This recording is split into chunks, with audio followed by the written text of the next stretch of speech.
Welcome to Motors and Medicine. On today's episode, I'm going to be working on my Mustang and on the Bronco, installing a couple of cool accessories. First, we're going to do the Mustang because it's going to be a lot quicker, a little bit easier. The Bronco is going to take a little bit longer, so we'll get into that in a sec. What I have today is this really cool plaque that was made for me by a company called Pixel Auto Works. And they run about $100 or so. What's cool about this is you can kind of design your own plaque with all the colors and how you want the print to be, what you want it to say. In my case, I basically just outlined what my build is. And in this case, it's a Whipple supercharged Mustang making about 900 horsepower. And I think, 690 pound-feet of torque, all that cool stuff. But I basically just had it created, and what's cool is that they put your VIN number up in here, the date when the car was built, where it was built. Everything's really cool about this. So yeah, I'm really impressed. When you fill it out online, it kind of auto-fills as you fill it out. It auto-fills based on the VIN, where it was made, and all the stuff that was specific about it. And then of course you add in all your modifications. So I'm really stoked about this. What I'm gonna do is just put some double-sided 3M tape on it, and then we're gonna set it down over here over the fuse box and see how it turns out. So first things first, grab some scissors and some of this adhesive, and I'm just gonna kind of get it all set up here, and then we'll figure out how to lay it down.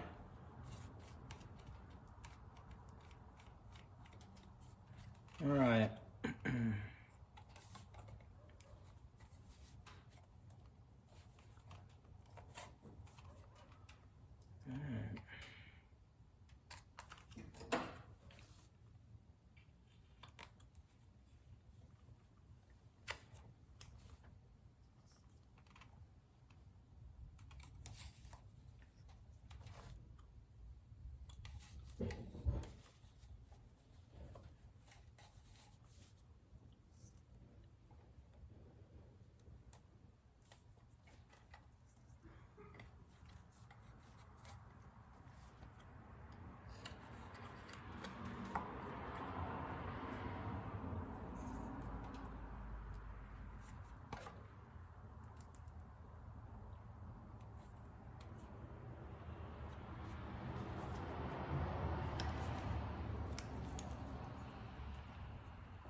All right, it's a little bit warm in my garage.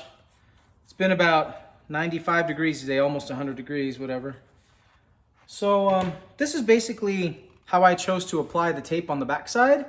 Now I'm just gonna peel it off and then we'll just set it down. I'll just move the camera over so you guys can see it when I lay it down, and see how it finishes off.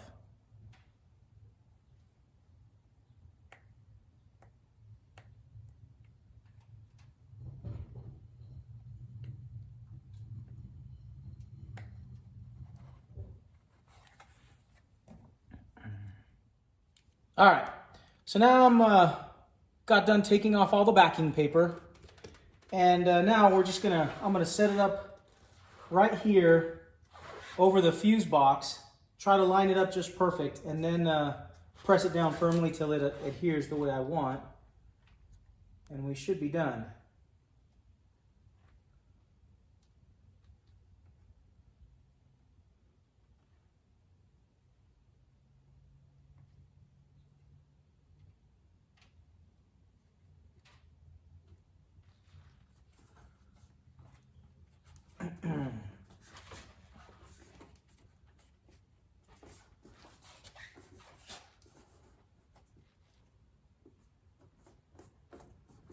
Now you can fasten this any way you want. You can do the double-sided like I did.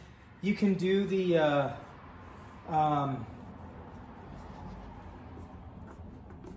you can like drill holes in the corners and put screws in here. I just didn't want to be screwing down on this plastic. It doesn't hold very well.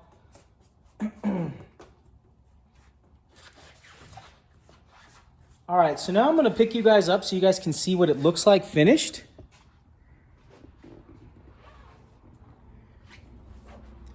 All right, so there you go. It's a cool fuse box panel cover. I lined it up really well on the bottom and on the top. Seems like it fits perfect, but I think it just adds kind of a cool touch to the engine compartment overall. As you can see here, it's got nice carbon fiber from previous videos, but this piece kind of just adds a little flair, and it's kind of cool. I love the Coyote because this is a great Coyote engine. So all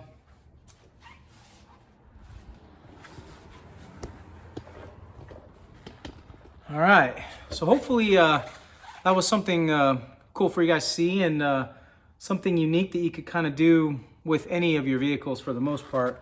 The way I understand it, they put these, they can make these for just about any fuse box panel cover, depending on what car you have. So it's kind of cool in that respect. But I really like the way it looks. So anyway, we're gonna move on. I'm gonna reposition the camera, and we'll get going on the Bronco project and show you what's going on there. All right, we're back. Now we're seated in the Bronco. As you can see, I've got the nice leatherette seat covers that just look really nice. Been driving around, and it's with the doors off. It's just been fantastic. I really love these seat covers. If you missed that video, try to watch it and see just how good the quality of these seat covers are. It's incredible. They feel like real leather, but it's that pleather material, like that leatherette stuff. And be quite frank, BMW used to put this same leatherette in their vehicles in lieu of like actual Napa leather. It's just because it lasted such a long time, and it just wore really well. It didn't break down. I really like the way it looks in this Bronco. So anyway, I digressed a little bit. Let me get back into this project. So what I'm going to be installing today is here in the box. I'm going to try to, let's grab the camera here so you can kind of see. This is my storage box that you are all well aware of, those of you who have Broncos. What I'm going to be installing is a locking mechanism like this. And so basically what you do, it comes with these heavy duty, I don't know if these are steel or aluminum. They're pretty dang, but they're powder coated. They're pretty strong. So basically you take this and you insert it here, and it's kind of grooved for all the grooves inside the box. You drop one side in here, and then you drop the other side in, and then after you secure these two, there's basically 4 bolts that go through, bolt it down. Then you set the cover in here, and if I can kind of get it to drop in the right place.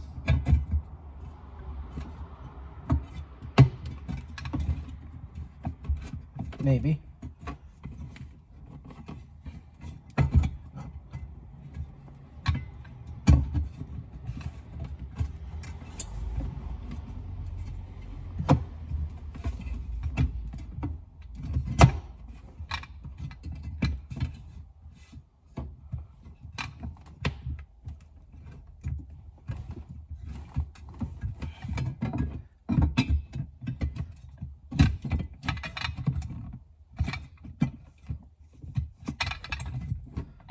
Okay.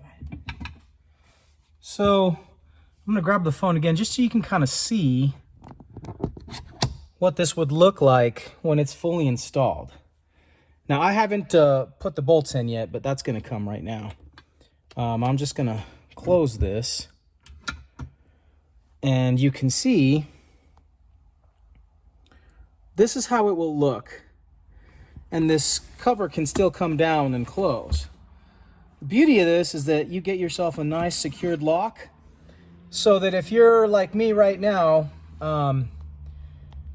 driving with the doors off, the biggest concern I have is security inside my Bronco. Like, I don't want people stealing, you know, things out of here. It's not like I carry anything of value, but point is that it's nice to have the opportunity to turn this into basically a locking safe, if you will. And it comes with a combination that you can set to whatever you want. So what I'm going to do is get going on the install and then kind of show you guys at least part of the process, and then see, like, after each step, I'm going to see how it fits, and then basically just show you the finished product, and it'll look basically like it looks now. But I'm going to get into that install right now. All right, so basically the way that this installs, I'm going to zoom in and show you that the wall sections of this safe box, if you want to call it that, comes with so it comes with 4 self-tapping screw type bolts. They're about 1 inch long, and so it bites into the floor of the compartment, and I'm going to show you what that looks like now.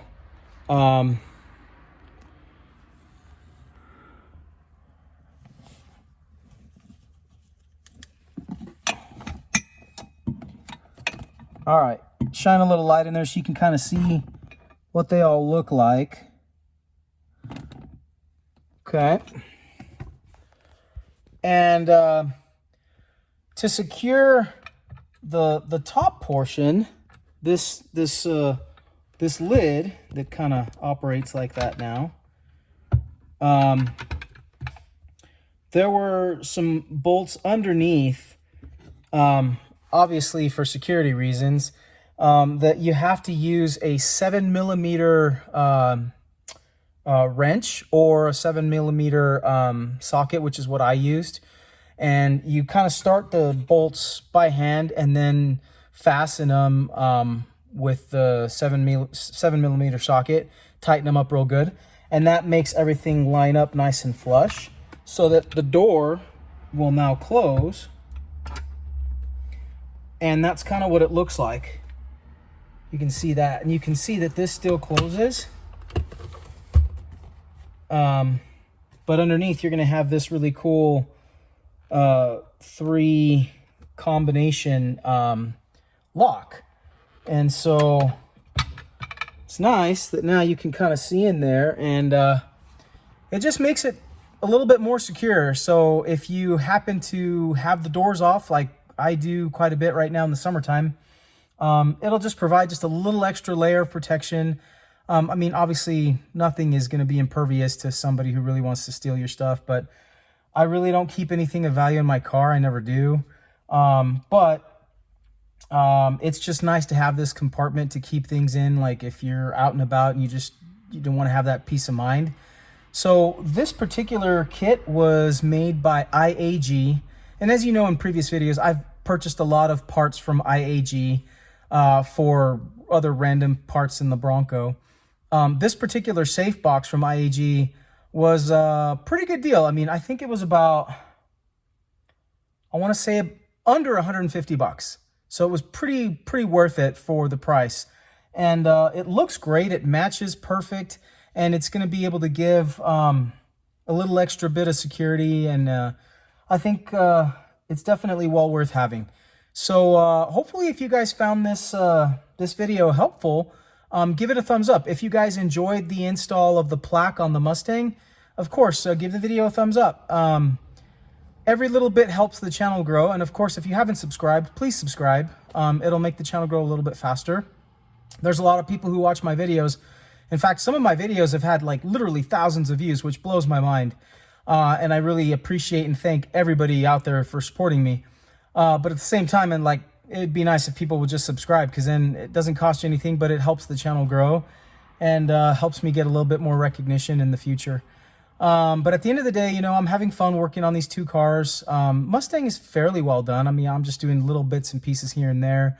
But actually, I was going to show you guys real quick on the Mustang. I had a new set of tires installed because I'm going to be doing some roll racing here in about 2 weeks.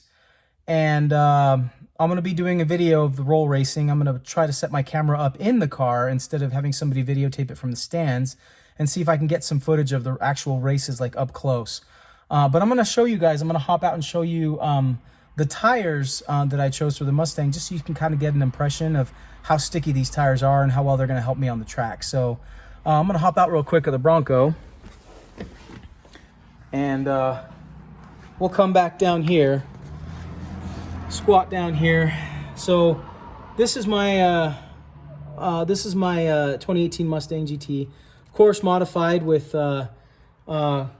you know, Whipple supercharger, full suspension, big brakes, all that good stuff. What I ended up going with was a Nitto NT05 racing tire. So I'm going to show you what the tread looks like. There,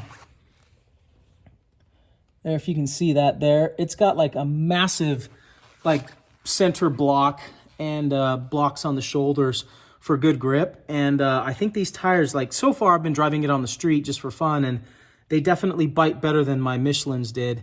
And hopefully it'll give me a good